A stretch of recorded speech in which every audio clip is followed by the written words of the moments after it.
Would you please join me in the Pledge of Allegiance?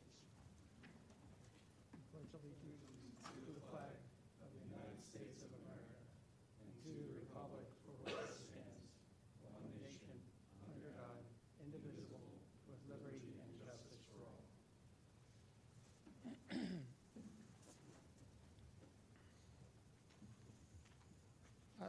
The first item on the agenda for this evening is a change hearing dates for appeal number 3210, the applicant Villanova University. It has been determined by the parties, which would be Villanova and the Township, that the hearing is going to involve a series of issues that are going to be very time-consuming and lengthy. So consequently, that hearing, by the agreement of counsel, and the letter requesting and informing the board of that has been sent to Kevin Kachansky, and it's been made part of the record. That's dated May 14th, 2025. I'm not going to read it into the record, but it is in the record. But essentially what has been decided is that this hearing will be held. It's a public hearing, of course. It's going to be held on Thursday, May 29th at 7 p.m. in the Radnor room, so it's going to be held here. So with that, we will now move on to the, and I don't believe that we actually need any formal motion. We've just acknowledged on the record what has happened, and it's part of the record now. Correct, Mr. Chairman. So the next item, or the first item on the agenda for this evening is appeal number 3213. The applicant, Brandon and Rebecca Brigham, property located at 24 Haymarket Lane, zoned R1 DM, residential density modification. The applicant seeks a variance from section 280-15, small b in parens, e in parens, and f in parens, section 280-94 and section 280-97.b 2 and 3 of the code to construct an addition and deck to the rear of their home. Are the applicants here? I see they are. Okay, please step up and be sworn in.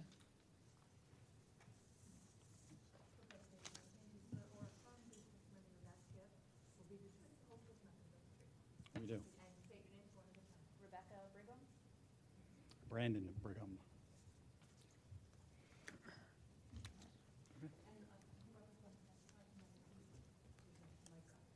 Yeah. All right.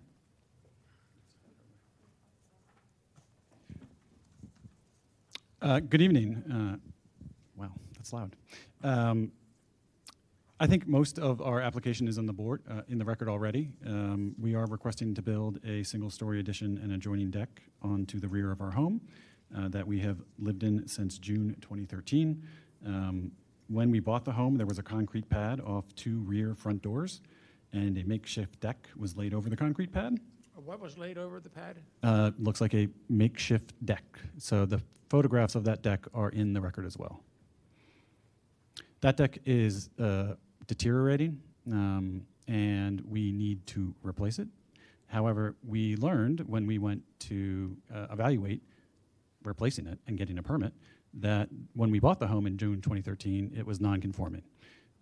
So the impervious ground was more than allowed it for under the zoning ordinance. So we would need any type of variance in order to rectify the deteriorating deck. And we believe by the plans that we submitted would both help us have a new deck and an addition, but also we would be installing additional stormwater maintenance in order to help eliminate any of the issues with rainwater from that additional construction. I'm looking at your packet. I see some color. I'm looking at your packet, and I see some color photographs. Do any of these photographs, I'll mark these photographs. Have you marked your exhibits with, I did not mark my exhibits, well, for the although I time should have, being, because we'll I'm a just lawyer, mark the so I should have known exhibits, that. All of the photographs can be, the application can be A, and the photographs can be B collectively. Is there a photograph that shows the pad that is deteriorating and has to be replaced? You may have misunderstood me. The deck itself, not the pad. I'm sorry, the deck. Yeah, so this photograph, this way, I guess. Okay. Oh, there you go. Haha. Just lay it on the table. There you go. That is the concrete pad and the deck, and an azalea bush that will Hang on not for a make it second. if the variance is granted. They're not in our packet. Okay. Do you have extra copies? I have an extra copy. May I approach? Yes. Would you like all the photographs or just one? Well, do you have any, there are other photographs that are not in the paperwork? No, that one's in the application. Yeah.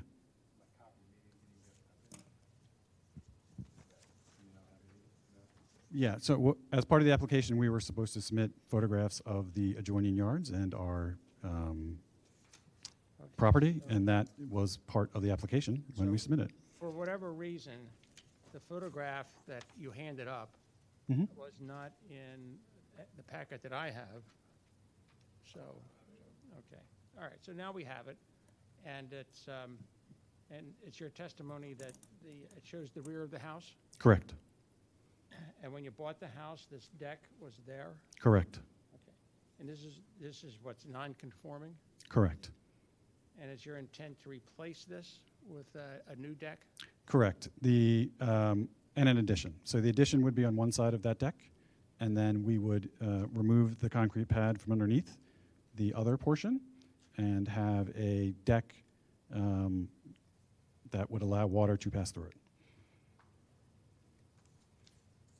Okay. And do you have a plan that shows this?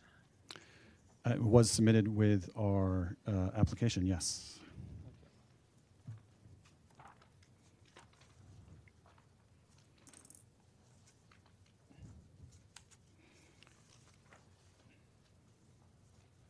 Okay, can you bring up your plan and put it on the desk so it can be seen?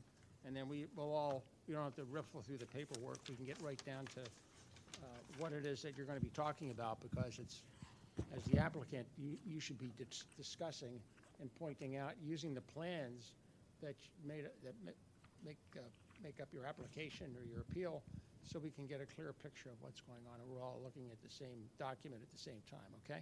Okay. I do not believe I have. This is the old one, I believe.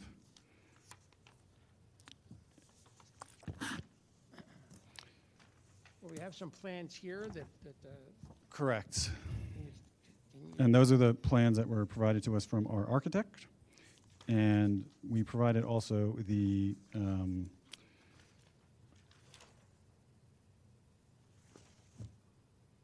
existing, an additional plan that looked more like this with the proposed addition and how it would impact the impervious as well as the minimum lot width, front yard, and rear yard. And at the time we bought the property,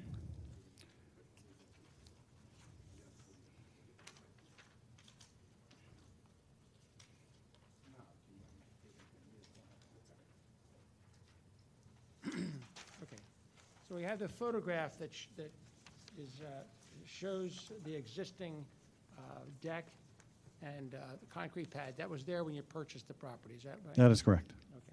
And Mr. it's Brigham, subs- do you want to use this plan? Is this the plan you're referring to? Yep, that is the one I'm referring to, and I'm also looking for the No, that's okay. prior, thank you.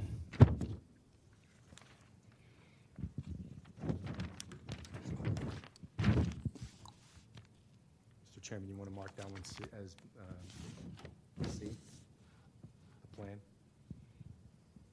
It's up on the yes, screen now. see. So that shows what the proposed and existing minimum rear yard, the maximum building coverage, and the maximum impervious coverage both are and what they would be under the new plan, as well as the below-ground seepage pit for stormwater management that we would be intending to add to help reduce the effects of the water and the impervious ground.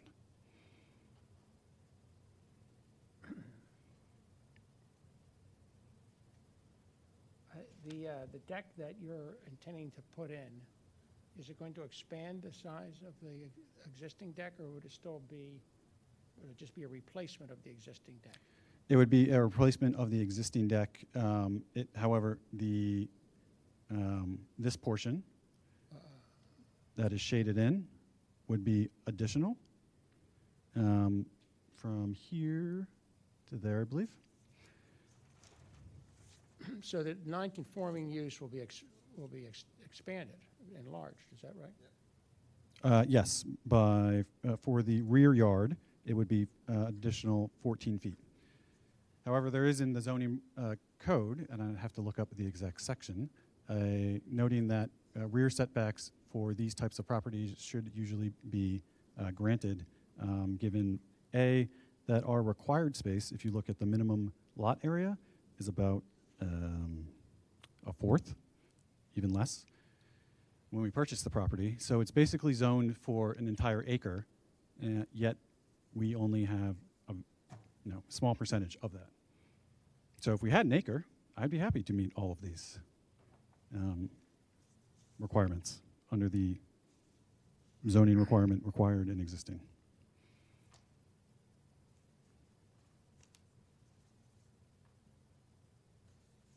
Do you have drawings showing the addition that you want to put in? Yes, we submitted. Show those to us? Sure.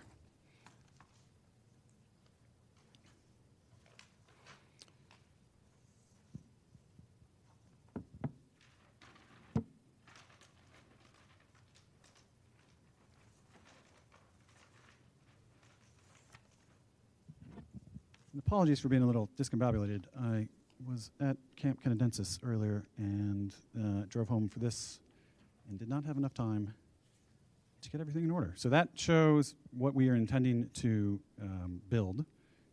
What shows? Oh, okay, is that, you didn't? Okay. It's not marked. We'll make it D. No, I'm sorry, I marked the wrong one. Let me see what we've got here.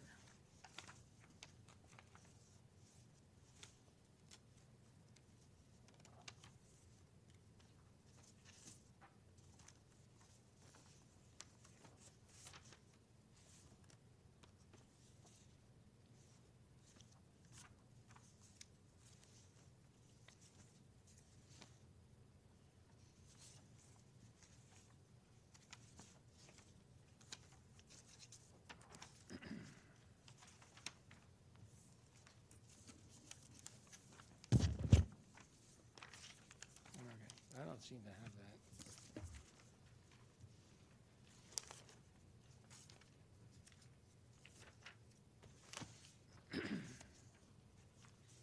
Gus, John, do you have that one? Which is up on the screen?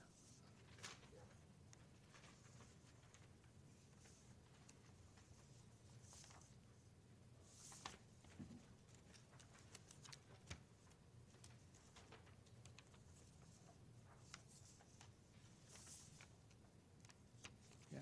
Next one. That's it. No, it's not. Okay.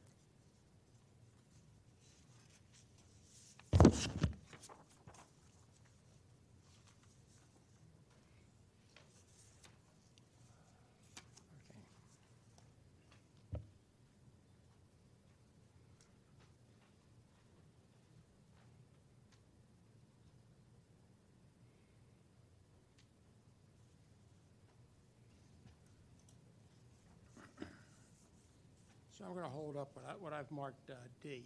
Do you have that one? Yes, Is that the back of the house? correct.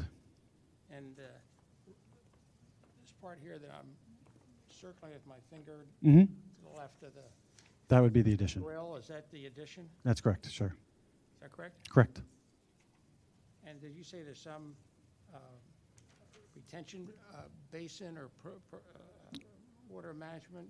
Correct. That's shown on the plan, which I will put back up here.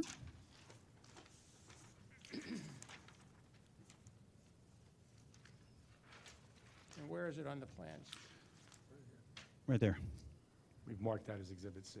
On Exhibit C, it is near the rear of the property.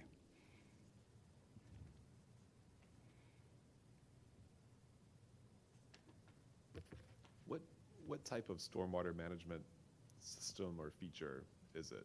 It is a seepage pit. Okay.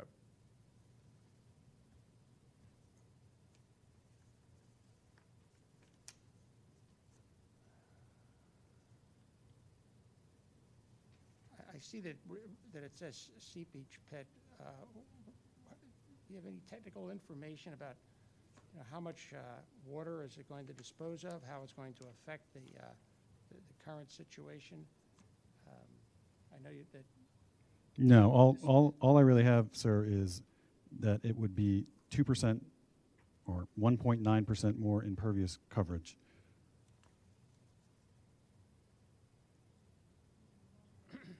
Yeah, and there's nothing there now, so that's why we're adding the seepage pit, to actually improve the stormwater management.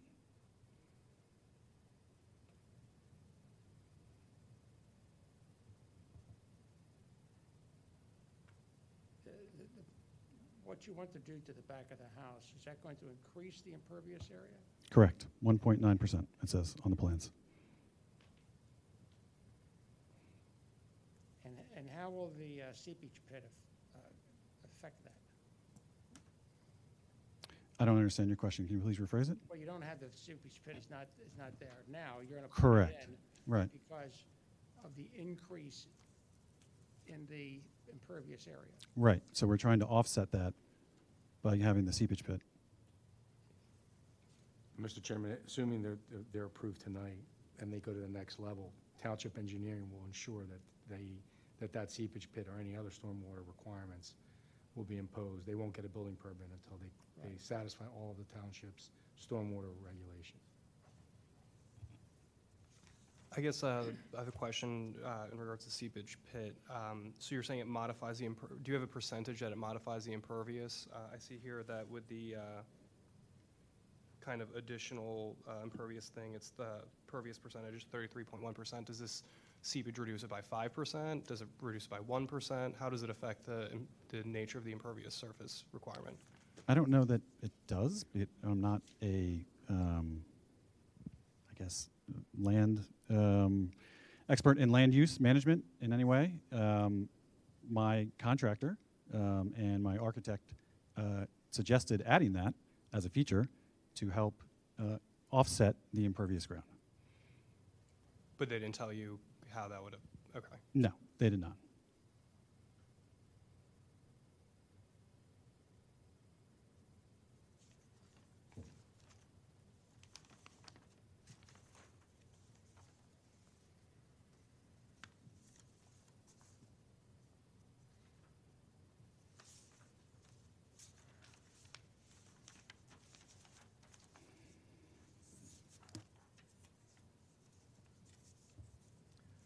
Kevin, for DM, how do we determine coverage and that type? What do we use as the denominator, if you will, in the equation?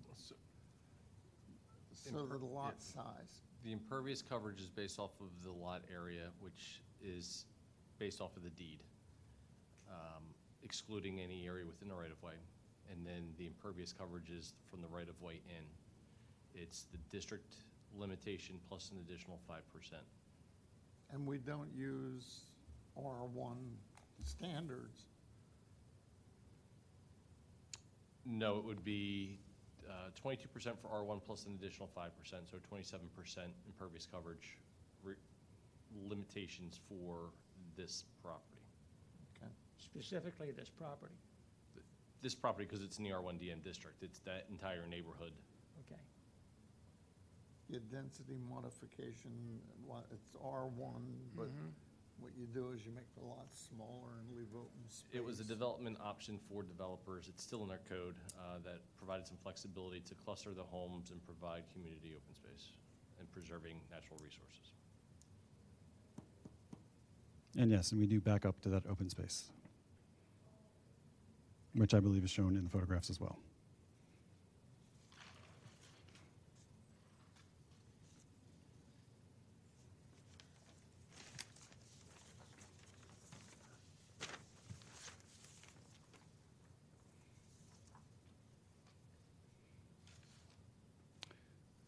That is a photograph from the current deck showing the open space.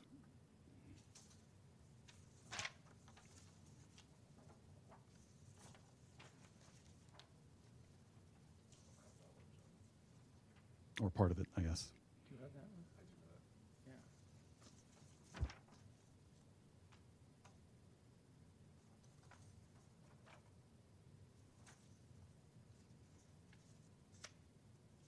Yeah, I don't have that one.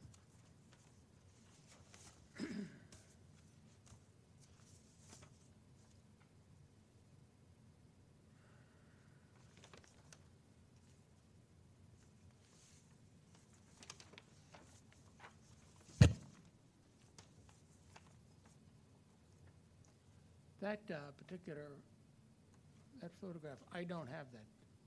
John, do you have it? Nope. Okay, you want to hand up the? Sure. Mr. Chairman, we'll add that to Exhibit B, which were the photos. That'd be part of Exhibit B, yes.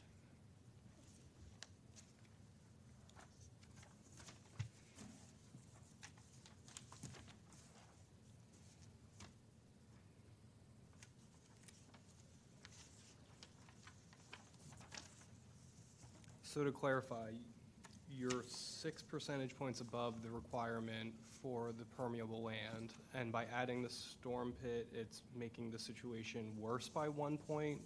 Whatever No, you the said? addition is, and then the storm pit is supposed to collect water to help with that impervious issue so that there's not runoff. That's my understanding of the impervious ground, is that it will create runoff. And the reason we would have the seepage pit is to collect that and ensure that it doesn't impact surrounding properties. But that's like a French drain type of situation where it's grass on top, it allows for drainage, or is this like a cement structure that collects the water and feeds into the sewer system? I think, yeah, it doesn't feed into the sewer system. Okay. Or will they? Is there a drawing of the, showing the seepage pit? The only drawing we have so far is the one that is currently here, You're I'm pointing pointing my to finger. the plan? Okay, which Yeah. is Exhibit C. Exhibit C, which notes the below-ground seepage pit for stormwater management. And where does the water go when it goes into the seepage pit? It just gets absorbed by the earth. Okay, thank you, John. Yeah. It's a seepage situation. They have overflows on them in the designs too.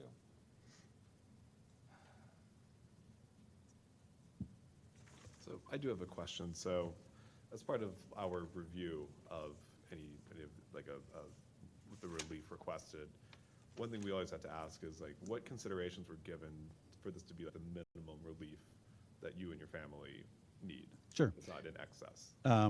One, we considered having a two-story addition. Two, we wanted to limit it to the deck that we have already, as we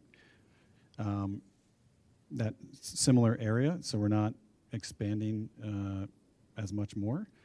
I'm trying to think of the other. We also wanted the other half of the deck, which is currently impervious. We try to figure out a way to make that pervious. Not the addition part, but the other part, where it is currently impervious. And I think that's the only thing else that we considered. The purpose of the addition is so that we can continue to have family gatherings as our family continues to grow here. And so we don't have to buy another house elsewhere, either here or in another district. That is really sort of where we're at. I often tell my wife that we're in a love it or list it situation, and we might list it if we can't get this variance because we believe that we need additional space moving forward. Does that answer your question? Yeah, and also with you're saying, so how it currently sits, there's a concrete pad underneath that makeshift deck. Correct. So that, I presume that concrete pad is therefore being removed, is what you're referring to in the Correct. impervious. Yep. That's there, so let's say, Kevin, with our, when calculating the impervious for decks, does that apply in that sense? You know There's what I been mean? a recent change in policy for impervious coverage with decks, and they are no longer considered impervious. But if I heard correctly, there was a concrete pad underneath the current deck. So in that case, that area of the current deck would be considered impervious, but if they're removing that and putting a new deck on top of it, the new deck would be pervious, Okay, as long as there's not concrete underneath of it. okay, thank you. So is that reflected in the current calculations then, by chance, if you know from your? I believe it is, but I'm not 100% sure. So Okay. that is what we discussed with my architect and the contractor, was having that other half of the deck be pervious to help reduce what we're asking for here. You referring to Mr. Harris, the architect? Yes. Could he be here could he have been here this evening? I do not know. I was told to come alone, to be clear. So apparently that may not have been the best decision, but that was the advice I was given. It's kind of hard to make a decision without information. That's, I mean, sometimes really the laws ought to be, these sorts of things ought to be set up so that people can, unless it's overly complex, can come in and make their presentation in a manner that allows us to properly consider what's being asked and. What additional I think information I'm would- sensing there's a certain amount of lack of information that normally we would see in a case like this because it implicates not a change in use, but a removal of a pervious surface, installation of impervious surface and installation of a pervious surface, and we have a non-conforming use that's not being enlarged exactly, but it is being altered. We have questions about that, and it would be helpful if we had a professional here, especially the professional who prepared these plans, and can adequately explain them. And that's pretty common. We see a lot of that when somebody comes in and they want to make these sorts of changes. Because we do have Understood. these questions, and we're not expecting you necessarily to have the knowledge to answer them appropriately and completely. We understand. I think you're struggling to a certain extent. A little bit, yeah. Yeah, to get some of these questions answered, and your architect should be able to come in here and explain all these questions and whatnot. I mean, they're familiar with all of these things. That's all I'm suggesting. Is there specific additional information that I haven't provided that the board needs? Your architect should be able to determine exactly what needs to be answered and what are the issues here. But I'm sorry, I'm just asking you if there's additional information now that I haven't provided. Specifically, what is that? So I know. Well, we've asked several questions. First off, I can't give you legal advice. I'm not going to. Oh, I'm not asking for legal advice. I'm asking for what the zoning board would like additional information from me. That's something that you should talk to your architect about, because we've asked questions where some of the material, we don't have all of the photographs, so you've handed them up here, but they're not apparently in the packet. They were in the packet that I submitted. And, but I think that this is what I'm suggesting. But if you feel comfortable with your presentation the way it is now, then I suppose we can go forward. You could ask to come back at the next meeting with your architect and have the architect here to answer these questions that we have regarding impervious coverage and pit and so on. That's somewhat what I'm trying to get additional information from the board about what questions should I tell the architect he would need to answer here at a next meeting. Well, we need a better description of existing conditions separate from the final conditions. Okay. For example, your drawing shows an area, it says landscaped area, Mhm. and the deck's irregular.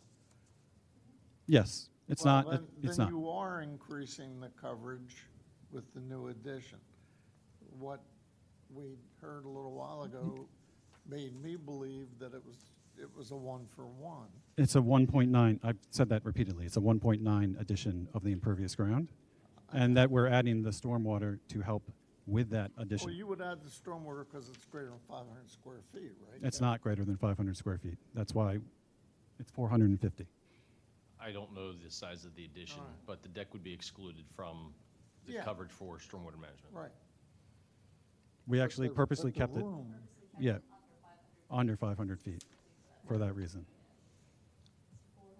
450, I believe. So Oh, that, sorry, 350. I thought it was 4.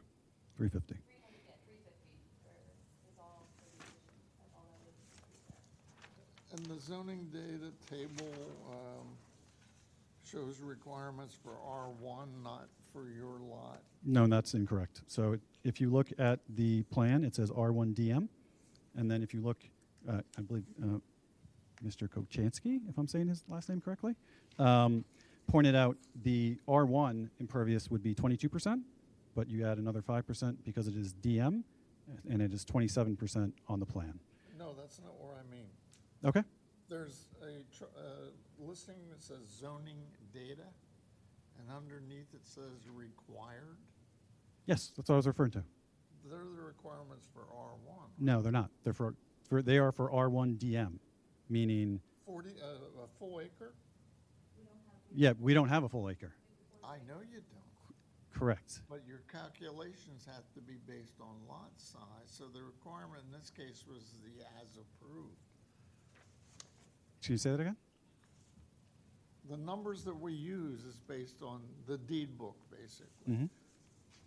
So it's difficult to determine what the requirements are, what your requirements are, and what the final conditions. Yeah, we had the property surveyed so we could have the size of our lot, which you see the existing number after the required, right? Yeah. So that is the existing lot size. And then you do see the existing percentages based upon that existing lot size.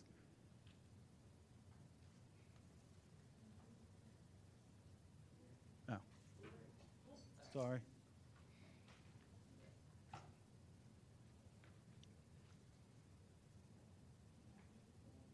The existing, are the calculations based on gross or net? Based off of the gross lot area of the deed. Of the deed. Right. So anyway, I find it difficult to understand, and I'm an engineer. Okay. I guess my question is, for this deck that you have on the plan itself, it seems like it's not referencing it being pervious. Do you know if these calculations here for the impervious-pervious represent that the deck is pervious or if it is impervious? Impervious, because of the concrete pad beneath it. So, but aren't you saying that you were looking to remove that entirely, or how are you doing that deck? I know you're. Sure. The deck would be slotted wood, similar to what we currently have, without the concrete pad underneath it. So wouldn't that likely reduce the amount of impervious coverage if this doesn't accurately reflect that? Because if you're removing it. Yeah, I'm struggling with it if it doesn't if you're- accurately reflect it. If you're removing a section of concrete that is impervious, and this plan represents that section of concrete being there, doesn't that mean that what you're actually looking for is probably producing We should go for a continuance where he has. separate impervious amounts? Package and. Well, right, because I think that the increase of the proposed addition is is impervious, and then the deck is going to be pervious, and that's why we're only increasing it then by But does the this 1%. represent pervious or impervious? Because it looks like this, So if you, I'm so, pervious, so if you look at the deck, and then I believe the crossed out area here is going to be the impervious, and this is going to be the pervious. And you know that because your architect told you yeah, did he that? tell you? Because this chart makes it look like this is the same as the structure, which is impervious. So my question is if this is representing that that is impervious, then likely what you're actually seeking is going to be a less of a hindrance of the impervious requirement.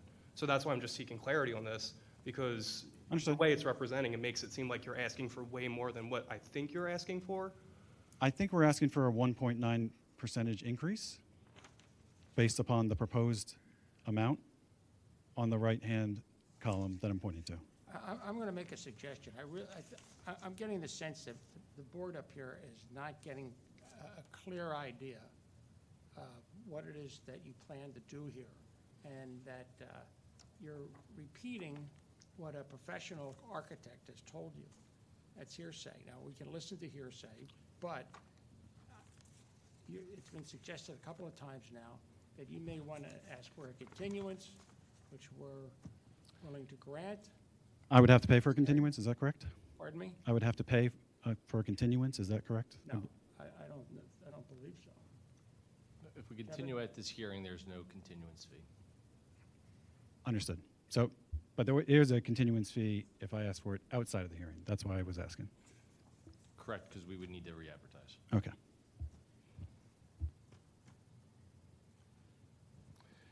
One last point, I drove by today and I try to look at all these projects. You're backed up by homeowners' open space. That's correct. Which is why we would like to have this nice deck so that we can actually use the space to sit Yeah. and have the kids play outside, and right now, it's falling apart. And all we wanted to do was replace it, and now we've run into this, and we had no idea when we bought the house that this was gonna be an issue. that Ma'am, everything was if you could already use the mic. there. No, I think it'd be better for your application if we just continue your hearing until, Candidly, I'm not sure that we want to continue it because I don't know that we could meet the deadline that we would want to have this done at if we can't even begin till the 4th of June, right? Our intent was to have this done, hopefully, over the summer, where we can relocate our kids and the rest of our family to our shore house while this is done. well, that's a personal consideration, I'm sure, but we need adequate explanations for us to base that decision. You brought in a plan that's been put together by a professional architect. We're talking about various changes. I know you're doing the best you can, but frankly, you're testifying as a layperson. I am a layperson, 100%. Excuse me. You're testifying as a layperson regarding technical issues that the architect thought were important and have been put down here. And I don't know that the explanations that you've been able to provide to us have been up to the level that they need to be. And that's why I'm suggesting that you have the architect come to the next meeting, and he'll be able to explain all of this to an extent that would satisfy the board. Mr. Chairman, just for the board's knowledge, the next regular scheduled meeting is June 26th. It got pushed a week because of a federal holiday. Then the next meeting is July 17th, and then the board typically doesn't meet again until September, Right. which would be September 18th. Would there be room in the June meeting? Yes, we can, I'm not sure that the deadline hasn't passed yet for submission, so I don't even know what the June submission agenda looks like. I think we can do it. I'd fit it in, yeah.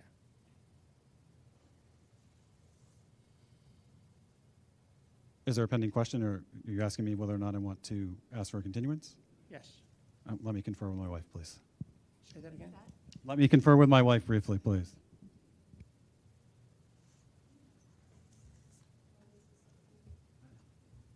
Yes, sure. We would like to request a continuance, please, until the next meeting. So the architect, who I was told not to bring here, can come and provide information to you. Without taking a formal vote, is the board in agreement that to continue this matter to the June hearing? Okay, let the record reflect that the board unanimously agrees to continue this matter, which is Appeal 3213 to the June meeting. Thank you. You're welcome.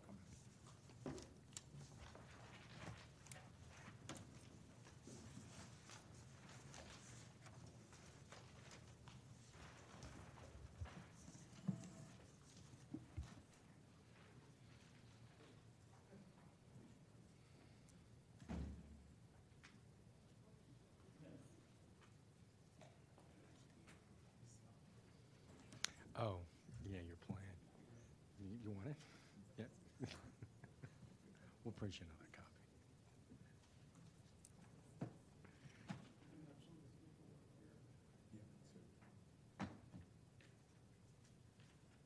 I'm sorry, I took it from you. I should have been on top of that.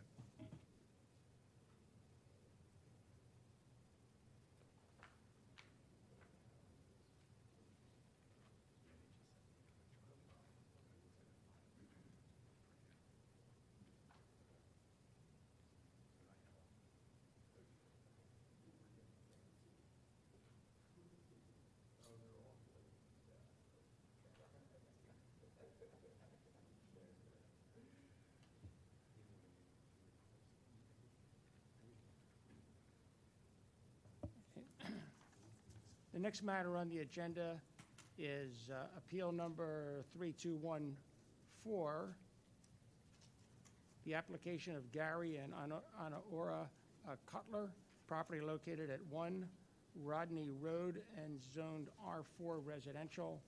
Applicant seeks variance from section 280-30C of the code to construct an addition in the front yard setback.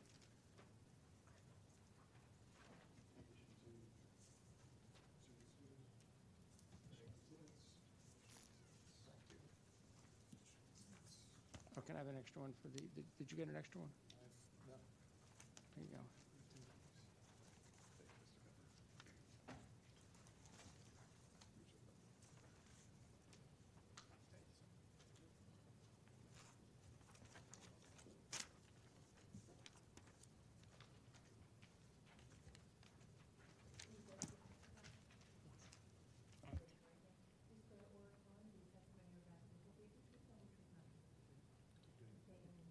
Honora Cutler. Honora Cutler. Okay, please keep your voice up. Use the microphone.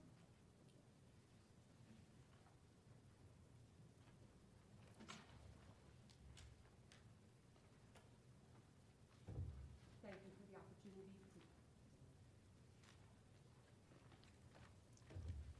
Thank you for the opportunity to speak regarding the request for our dimensional variance. We're seeking a variance from section 280-30C of the zoning code related to the front yard setback of 30 feet. All other dimensions and measurements are within compliance with the code. Our property at 1 Rodney Road is zoned as R4. Our requested encroachment is 9 feet 4 inches into the 30-foot setback. The shortest distance from the front wall of the addition will measure 20 feet 8 inches from the right-of-way as seen in Exhibit 4A. My initial packet had the drawing labeled as 4. After meeting with Kevin Kachansky, we resubmitted drawings at their request. So 4A, which I included an 11 by 14 of, but you should have the 24 by 36 version with the initial packet. The item that was just handed up. Exhibit 4A.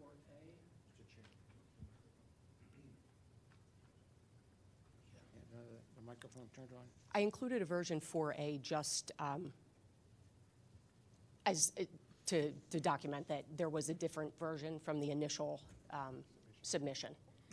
But it was given in a few days after the deadline. So And it these, should have the full these version. photographs, black and white photographs, exhibit 7, okay, 8, all right. Yes, they're And then just the color additional. photographs, are these supplements to the? They are supplemental, correct? Yes. All right, go ahead. Yeah. Thank you. Thank you. With us tonight also is Christos Christakis, who is our design professional for this project.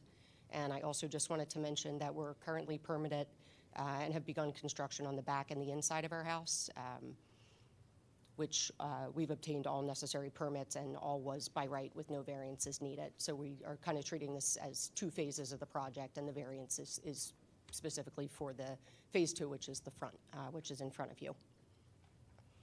We understand that dimensional variances allow for personal circumstances to be considered, which is why we've chosen to represent ourselves tonight.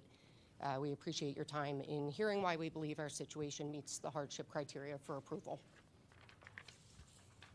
I'd just like to start out with a brief overview of what we plan to do with the space in this addition. Exhibits 12 and 13, which were in their supplemental packet just given to you tonight, just show the first and second floors prepared by Mr. Christakis. It'll be a 2-story front addition. The first floor will be a foyer and a mudroom, both desperately needed, and I'll describe why in a few moments. The second floor will be a multi-purpose room and primary workspace for me, as well as some additional living space for our family, specifically quieter space for homework. Our initial goal was just to do a first floor foyer and mudroom, but to maintain the exterior facade consistent with the current look of the house and to optimize space inside, we opted to do the second floor as well. This enables us to maintain the current slopes of the roof line and characteristics of the original house. We want our addition to look like it was part of the original design of the house. Exhibit 8, also prepared by Mr. Christakis, shows the front and the side elevation drawings, just to give you an idea of what it would look like. This is the additional piece, and the front view is very consistent with the photograph of the house that you see above on the screen. We're a family of 6, my husband Gary, myself, and we have 3 sons, ages 14, 12, and 12, and our daughter is 11. With 4 growing kids and frequent help from my parents, who are at our house several times a week, our home's just busting at the seams. Our proposed addition would greatly enhance our daily living space and our quality of life. 2 major changes have increased our need for space. Gary lost his job during the pandemic and started his own electrical business in 2020. Requiring office space in our home to do estimates, invoicing, ordering, keeping records, and sometimes needing to close a door to make phone calls in our chaotic house. The second, also due to COVID, my employer transitioned me to remote work in 2020, and I've been working at home for over 5 years now.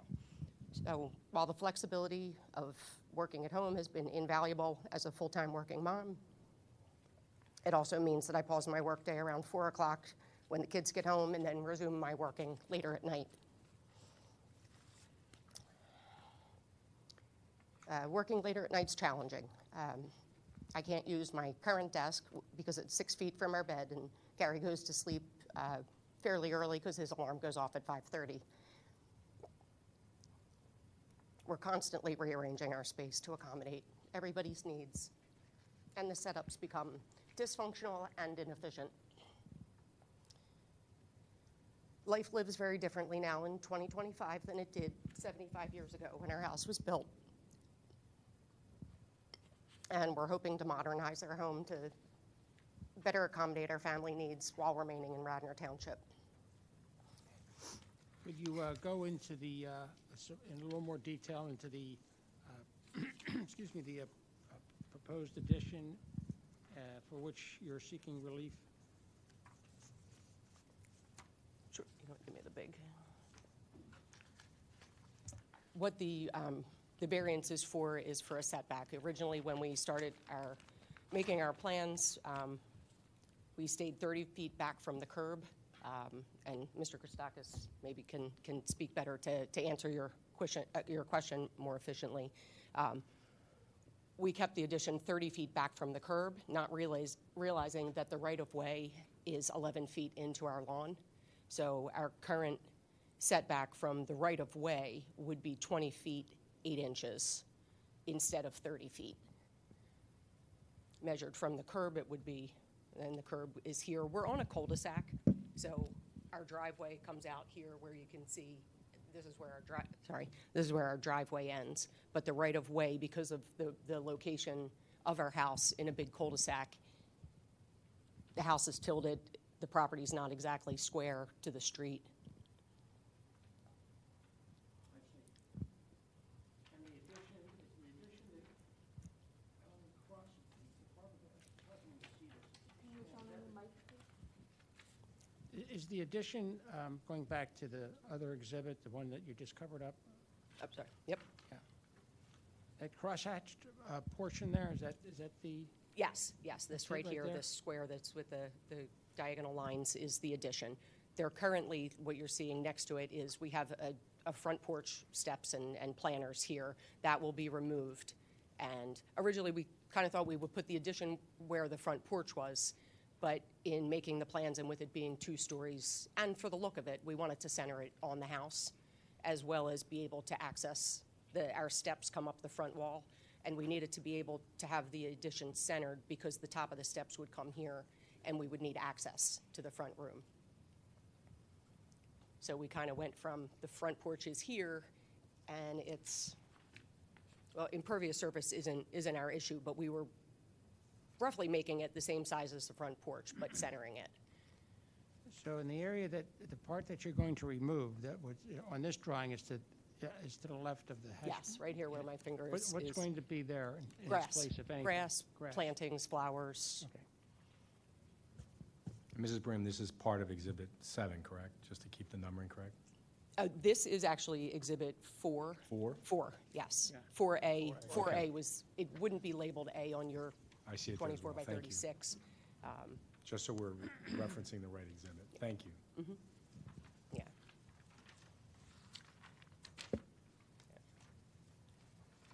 So while I'm not proud to advertise this, in your packet, Exhibits 9, 10, and 11, which were just given to you tonight, this is the current and constant state of our house. With no entryway or foyer at the front door, our dining room is the drop table for, the drop zone for everything. Mail, water bottles, reusable grocery bags that need to get back in the trunk, delivered packages, school bags, band instruments. The table's unusable as an eating space or as a homework space on a regular basis. But there's really nowhere else to put it. So what ends up happening is Gary and I usually stand through dinner. As you can see in Exhibit 10, these are our 4 chairs for our 6 people in the kitchen. And the other side of our front door is the sports bag pile. For each bag, or a bag for each, sport, just to keep things contained. It's honestly the best we can do with the space we have. So, sorry to just keeping it real. So on, clearly you've spoken to your neighbors, Yes, and they support this? they do.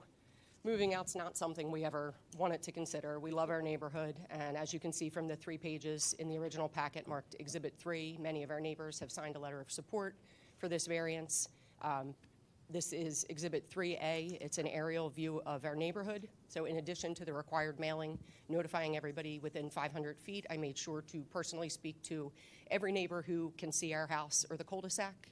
I obtained either written or verbal support from each of the houses shown here, and I marked the houses in green are the ones that I had papers in hand and had them sign, and the other 2 houses were verbal consent or people that did not want to put their signature on a piece of paper for personal reasons. But every one of them is in full support. Actually, the support was overwhelming. In addition to our close neighbors, we're also deeply involved in the larger community of Radnor. We're volunteer coaches for sports. Gary's business sponsors Excuse me for school just a events, second. local teams. Are there other Looks like there's several houses also on this cul-de-sac other than yours. There's not, actually, the cul-de-sac, this is us here. It's There's two marked in houses blue. here. This 112, it's actually technically North Blackfriar, is owned by Villanova, and at the time, no one is living there. They tend to just rent it out or lend it to people that have moved into the Villanova workforce, visiting scholars. So it's sort of like a transient house. Currently, no one is living there. Villanova owns these three houses as well. There's been a long-time renter in 110, so I made sure to talk to them. They're right across the cul-de-sac from us. And 106 and 108, I don't really know if somebody's living there full-time. There have been a few cars sometimes, but they're both Villanova-owned property, and Villanova was part of our mailing notification in the 500 feet. But I don't see anybody in those houses on a regular basis to have had any personal conversation with them. They also don't directly look in the cul-de-sac, so full disclosure, I didn't go knocking on their door.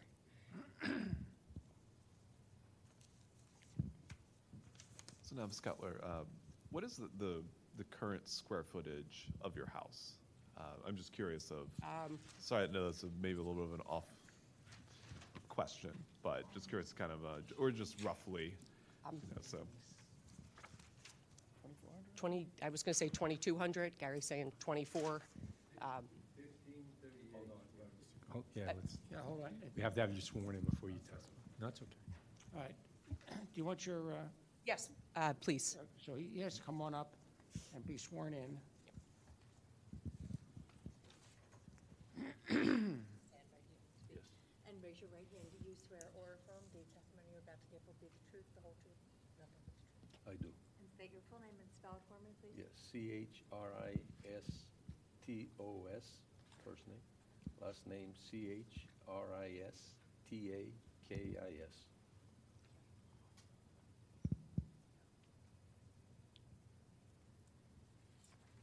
And did you say are you able to tell me what the square footage? You got to stand up a little closer. We have to be able to hear everything you're saying. It's on the table, what it's called zoning facts. Your last name for me, I'm sorry, Christakis. Christakis. And what is your involvement in this matter so far? I am the design professional. I'm a registered professional engineer. I also have a professional degree in architecture, and I've been doing design and project management for many, many years. And you're a licensed architect, Licensed engineer, engineer in Pennsylvania. Pennsylvania, New Jersey, and other states. Okay. And have you given testimony before in matters such as this one? Many times. Okay. All right, so. I have a resume if you'd like to. So he'll be offered as an expert and accepted without objection. Go ahead. Thank you. On the page of SP 100, there's a table called zoning facts. The original? That it's in your submission. And the building area that you inquired, Your voice up, please. yeah, it's the required maximum is 2,100 square feet. The building footprint that includes the garage is 1,538. And we are going to increase the whole thing to 1,740 with the addition that we're talking about. By the way, the 1,740 includes the small addition in the back that's already been approved. So 1538 to 1740, is that what Correct. I heard? And there are no issues with impervious percentage coverage. We had plenty to grow, but we didn't add any more than we needed. No increase. No increase. No, there isn't a slight increase, but there's no issues. We're not exceeding any impervious requirements. Right, my question was just the current square footage of the Yeah, house yeah, as it's is built right now is 1538. 1538, and then the proposed is 1740. Correct. Okay. I was just curious, given 6 people are residing in the home. Yeah. Thank you. That's the footprint, that doesn't include the second floor. The footprint is The 1538. footprint is 38, we're talking zoning, yes. Okay. So if we're remembering, or we're thinking a little bigger, that's probably counting the basement. But yes, it's pretty tight for 6 people. Understood. Thank But you. we love our neighborhood, and we're hoping not to move, just hoping for a little extra. Understood. I was just curious of, yeah, just the approximate, just so Yeah. I can visualize the true size.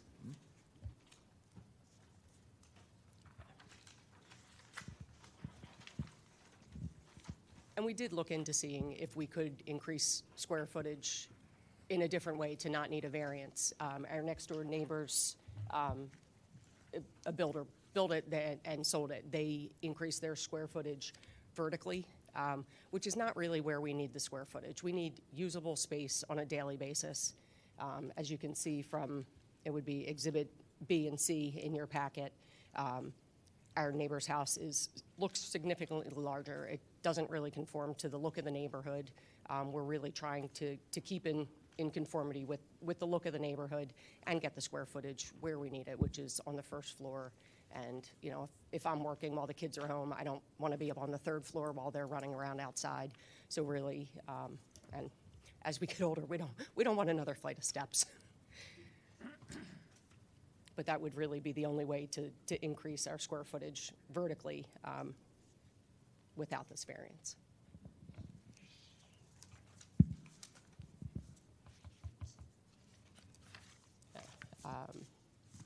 Yeah, we don't, I would say our proposed addition, you know, like I said, is intended to blend in with the aesthetics, and it will not cause any negative impact on the neighboring properties. And the other thing that I wanted to point out is that our property is really a very unique parcel.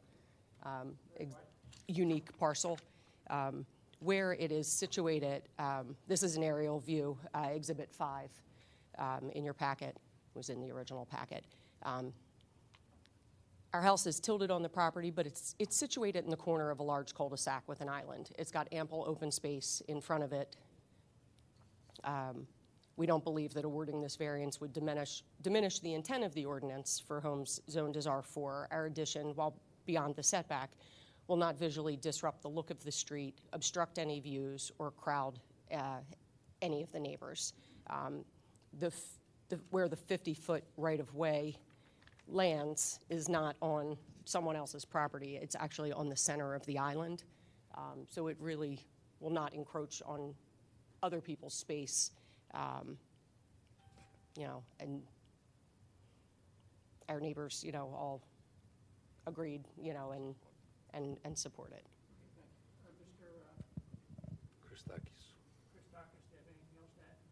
No, I'm here to answer any technical questions or anything regarding the zone requirements. I was fortunately given good advice to bring him. Do you have any further testimony or evidence? No, I don't. Thank you so much for your time. We appreciate. You want to move your exhibits in there? I think we already have, yes. Yes, officially. John, your microphone, I'm sorry.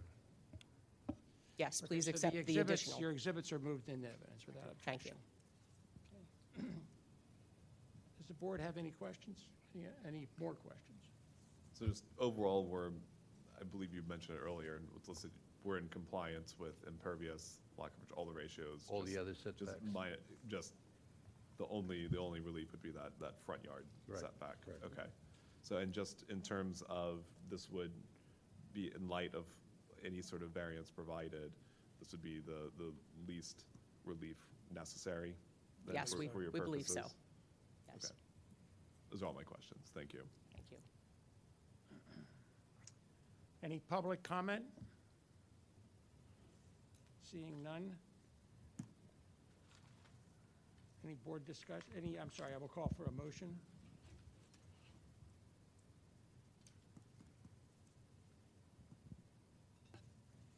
I'll make the motion that for Appeal 3214, property located 1 Rodney Road, that we grant the application for a variance to Section 280-30C affecting front yard setback. and includes the testimony and exhibits. So, Presented here. Very good. I'll second that motion. Will vote, please? Aye, I'm in favor. I'm in favor. I'm in favor. And so am I. Thank you. Thank you. Thank you all very much. Good luck on the project. Thanks. a little different than the last one.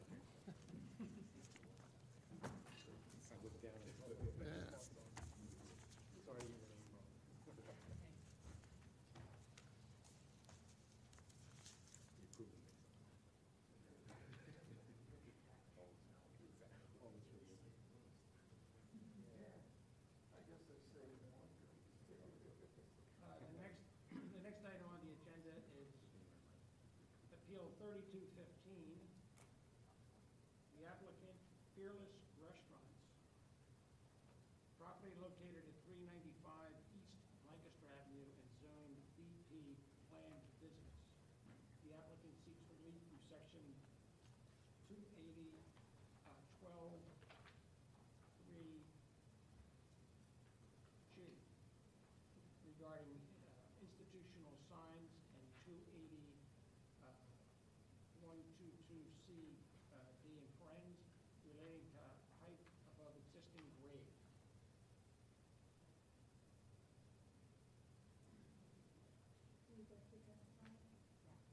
If you raise your right hand, you swear or affirm the testimony you're about to give will be the truth, the whole truth, and nothing but the truth. Okay, and say your name to one this one. It's Valerie Rogers, Rogers. And Martin Grims, Grims.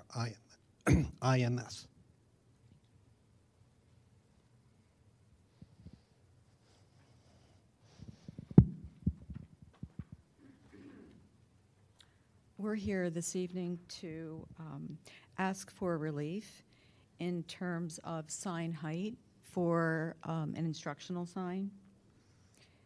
The sign will be called Events, and it will be placed on the canopy that is now the 595 entrance at the Radnor Hotel Complex. Hang on just a moment, please. Yeah, sure.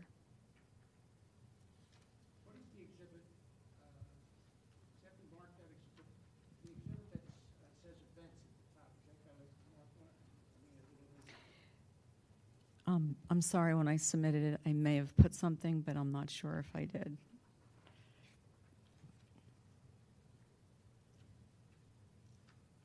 It's the elevation drawing.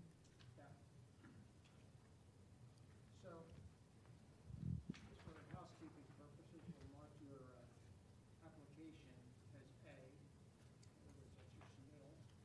That's the application. And the drawing is two pages, right? No, I'm sorry, it's one page. It's just one. Up on the screen, would you make that B?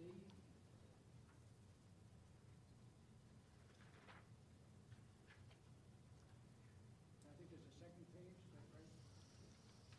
That would be page B2. The photographs. This page would be 1.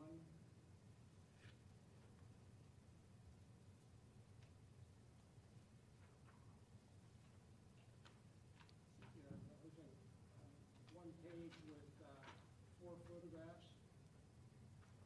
You see.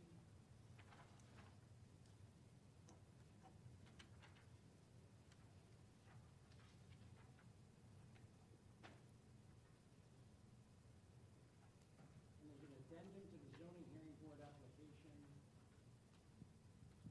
It says list of witnesses. Mr. Chairman, I need the mic on for you. It says list of witnesses, Valerie Rogers. Yes. You, that's you, okay, Yes. fine, and we'll make this, I guess this is E. Okay. D, actually. D, Oh, that's D. Okay. all right. Go ahead, please. So we're proposing, we're asking for relief for sign height for the event sign, which is an instructional sign allowing guests that enter the complex there to know where to enter the property when coming for their specific event. The typical instructional sign has to be less than 30 square feet. So we conform as we are 9.74 square feet. The height, they say, is no higher than 6. So that's where we are asking for relief for 4.5. 4 feet 5 inches is the relief we're requesting. And that is due to us using the existing canopy that's there. We're going to be removing the address numbers and then, installing the sign events on that canopy. The top of the canopy is 11.3, so the top of the letters there would be at 10'5". And the restriction is 6 foot. So the existing sign that's in the small picture to the left says 595 on it? Yes, sir. The way that is sitting there now, is it conforming? I don't have that answer, but An address, numerical addresses wouldn't be considered a sign, so it doesn't come into play.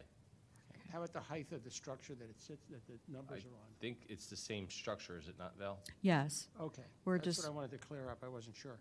So the Yes. structure is the same, the height, Yes. the width? It's only getting painted to match the other entrance, because to the left is the restaurant entrance, and that's going to be, Triple Crown Restaurant, and then the hotel further left. So on the site plan, you can see the Triple Crown entrance I placed on, was that exhibit I think B1? it says, with the 4 photographs on it, I think that's C. Right, that's C. So And you it can appears that you're going to move the building numbers onto the building? Yes, so we're going to relocate the address. They'll all be at the same spot. They're all going to be on the left-hand side now. And that's the same for the restaurant. The restaurant will have 593. The hotel is 591. And then this will be 595. So people will need to know that when they obviously. They'll still go the wrong place. I know. I know.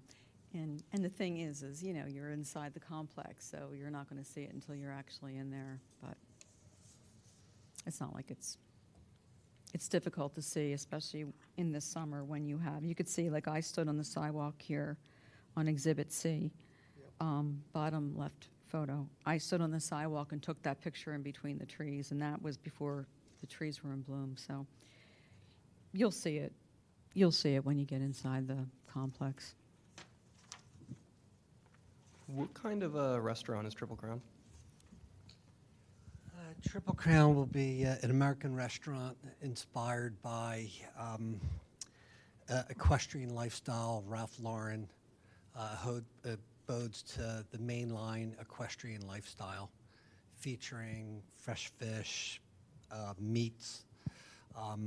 Obviously, it also has an event business. So the prior Radnor Hotel, all of their events went through the entrance of the hotel. So over the years, Radnor Hotel sort of has lost its appeal. And what we wanted to avoid is if someone was coming to an event that they had their own entrance, which the hotel did not use before. So the events will go where the event is, the restaurant, people going to the restaurant will go to the restaurant, people going to the hotel will use the hotel entrance. So it really sort of delineates those 3 different businesses. Thank you.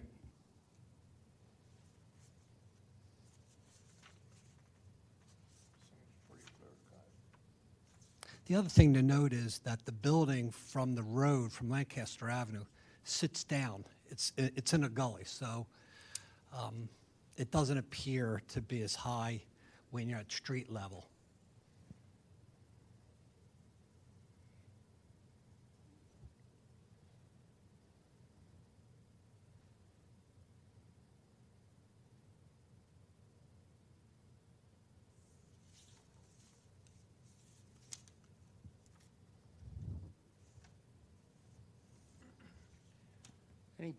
Any questions from the board? Want to move your exhibits into evidence? Yes, please. Okay, so accepted without objection. Any public comment?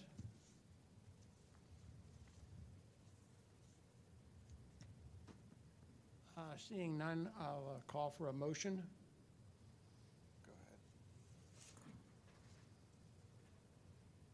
All right, so this is a motion for appeal number 3215, the applicant's Fearless Restaurant located at 595 East Lancaster Ave, Zone PB Plan Business. The applicant seeks relief for section 280-123G regarding instructional signs and 280-122C, parens 9, relating to height above existing grade. Second. Call the vote. Aye, I'm in favor. Aye. Aye. Aye. Thank you very much. Thank you very much. Board Look members, forward to just- the restaurant. Board members, and we'll, you condition that that approval on the plans and exhibits and testimony presented tonight, as usual. Yes. Yeah, contingent on the plans and everything presented tonight. Marty, you're not tired of the restaurant game? I'm getting there. I'm getting there. Now it's like the next generation. I rented from you 20 years ago over at the tennis club. Yeah, Passerelle and Takei. Oh, yeah. That was 1987, so we've been at this for 43 years. Yeah. Was that Takei? Yeah, so Yeah. that was, yeah, so Central, it's been a long run.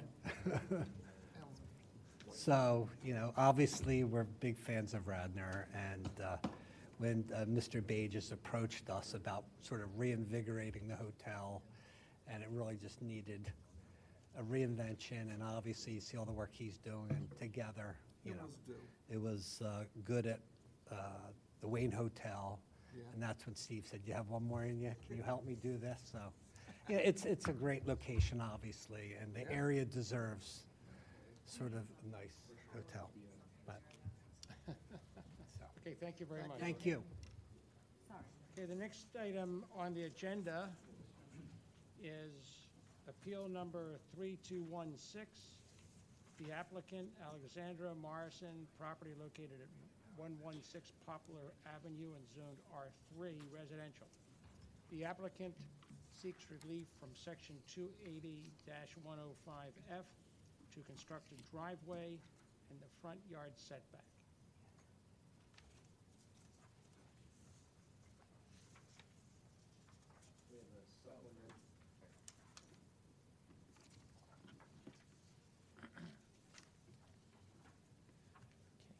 Let him have two of those.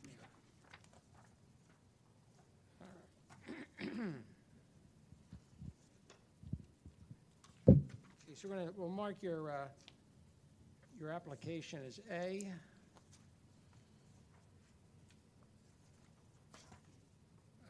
Attached to the application is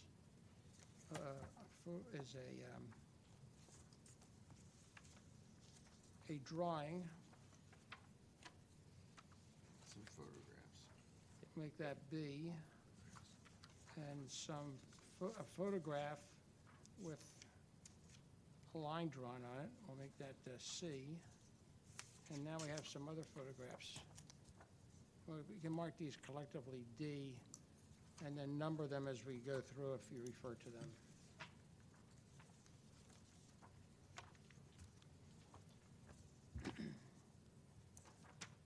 Who's going to be doing the presentation?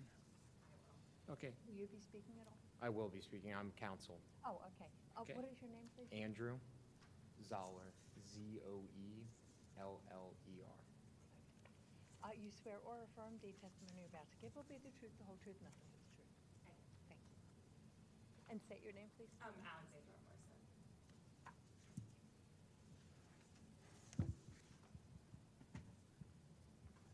okay, go ahead.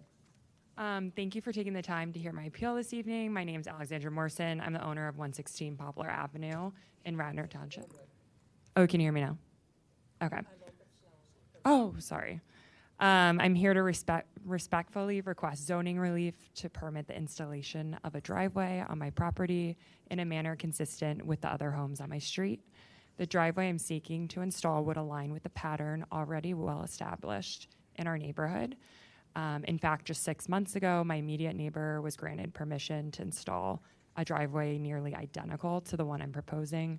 The project was successfully completed, and it has greatly improved both functionality and curb appeal of the property without disturbing the character of our street. I'm not asking for anything beyond what is already present and accepted in our neighborhood. The addition of the driveway will not only bring my property into visual and practical alignment with others on the block, but it will also help address daily parking and access challenges that I currently face. This improvement will enhance safety, convenience, and property value while remaining fully in character with the surrounding homes. I understand the importance of maintaining the integrity of our zoning regulations, and I appreciate the role this board plays in that mission. However, I also believe that zoning relief is appropriate in cases like mine, where the request is modest, reasonable, and clearly in line with well-established neighborhood precedent. Oh, and in addition, I did go to all of my neighbors on my street. It was a great way of getting to know them, but they also approved, they signed, I don't know if you guys have it in front of you, but I did submit it.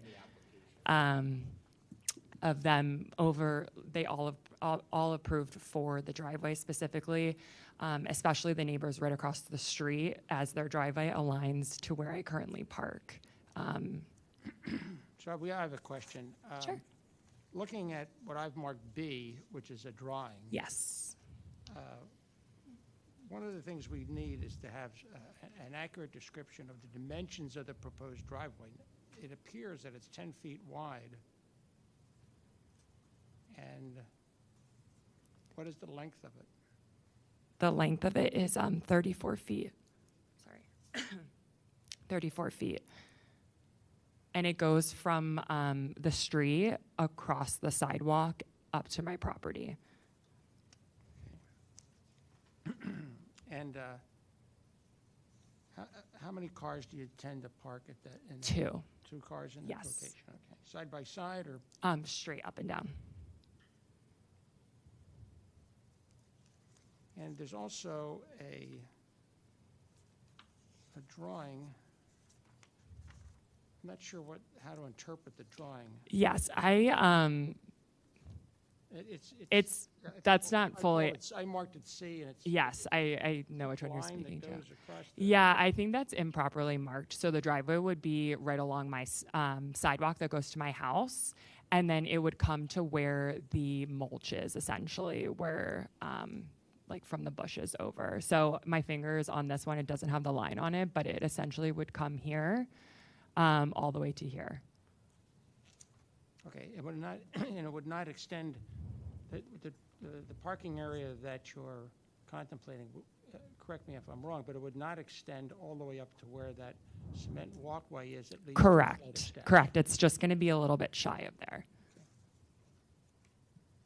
And am I correct that the proposed driveway looks very much like other driveways that are Yes. on Poplar? So this is actually, you can see my house. This is my neighbor's house right here. And this is the exact same driveway that I'm proposing, same construction company and everything. Again, this, where my finger is my home. So it's essentially going to look exactly like my neighbor's. This is on the picture that you're showing us is on the other side. Correct. Hedge. So this hedge right here, this is their house, and this is their driveway. Okay. And all of these photos were part of Exhibit D. Say what? All of these photos that she's referring to are part of Exhibit D. Yes. Yes, and within Exhibit D on the first 2 pages is my full aerial view of Poplar Avenue, and in red are all the driveways that are similar to the one I'm proposing. Well, I noticed that you have twin, right? And the Correct. other half of the twin has a driveway that extends way back. Correct, and they share it with the house that's next to them. Right. Yes. Ms. Morrison, I want to make sure I get your testimony right about the length. What did you testify the length was? 34. Okay, good. Yeah, I thought I heard 33, but your plan has 34. I wanted to make sure. Yes, no, I appreciate All it. My voice consistent. is going in and out with No, you're the fine. pollen. No, it's more my hearing, I'm sure, not your voice.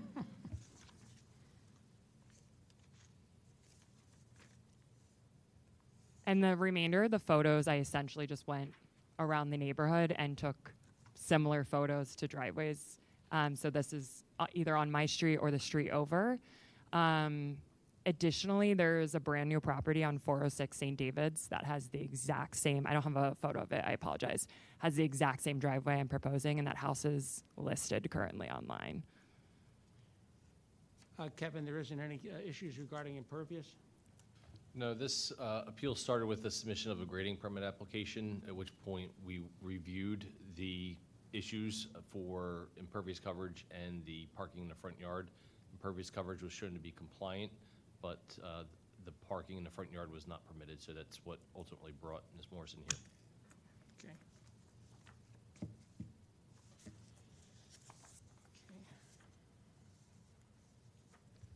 Are there any issues regarding the side yard setbacks or anything regarding this? So just curious, just given the proximity. No. Yes, yeah. Sorry, yes. We don't believe there are any issues with the set is 3 feet. We met From the property line. Ally and I met a couple times. One of the times was with our township engineer to look at alternatives, to see if there was a better alignment or something that we could avoid coming to the zoning hearing board. Ultimately, because of topography along the hedgerow and the house, it was going to be too steep to take a driveway straight to the back, and the township engineer was very comfortable with the driveway in this location in terms of grading and stormwater management. Okay, thank you.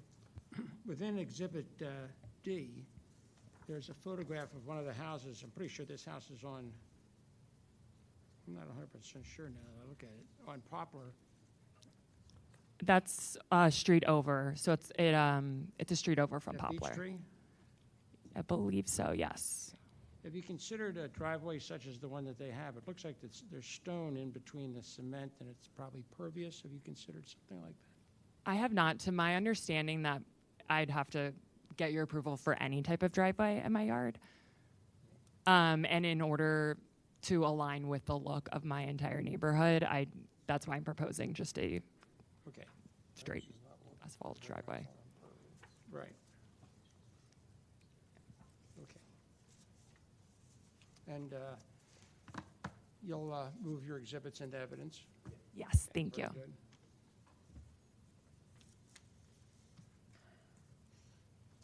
Any board questions? I don't think there's going to be any public comment. So I'll call for a motion. All right, Appeal 3216, the applicant Alexandra Morrison, property located at 116 Popular Avenue is zoned R3 residential. The applicant seeks relief from Section 280-105F to construct a driveway in the front yard setback. This is consistent with all records and testimony. I'll second that. Vote. Aye, I'm in favor. Aye. Aye. Aye. It's approved. Thank you. Thank you.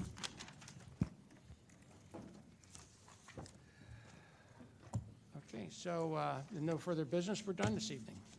Move to adjourn. I